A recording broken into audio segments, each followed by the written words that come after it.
I grew up on a ranch. I showed cattle, goats. I was in 4-H. I did 4-H demonstrations, all sorts of things. I was really active in my church, the First United Methodist Church, sang in the choir, chancellor choir starting about the 8th grade. I was involved in Boy Scouts and some other organizations, and you know, I had a lot of really good mentors in my church and in Boy Scouts. And as it turns out, when I went back to Graham after college and went to work at Graham Savings, a lot of those people were in the Rotary Club. And so one of them that was really a big person in my life was Lewis Pitcock III. He's a past district governor from, I think, 84, 85. And, you know, he was in that club from like 1947 until he died about 4 years ago. But Lewis was involved in everything in town. There were some others also, but, you know, they were really good mentors. I saw how they participated in the community and helped the community.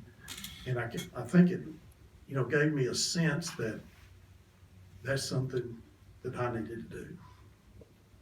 And so, you know, I was involved for about 8 years in Graham, and, you know, I went to Rotary and I did all the things they did, but I didn't know much about Rotary because they talked about something different every time we went to the meeting.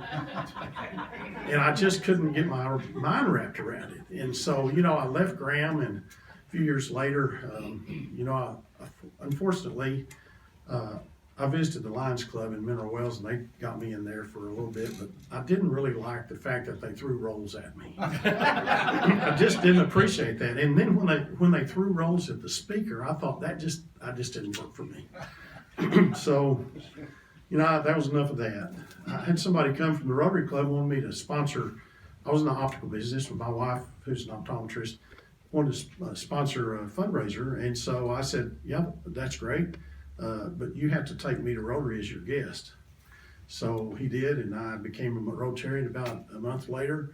And about a year later, our secretary moved to Houston, and Janet Holland came to me, who was president of the club, and said, would you like to do that job? And I said, yes. And 2 years later, I was president of our club, and Janet was one of the first 8 district governors at Rotary International in 95, 96. And so, you know, that really got me off to a good start. I've been really active since then. So just a little bit of background.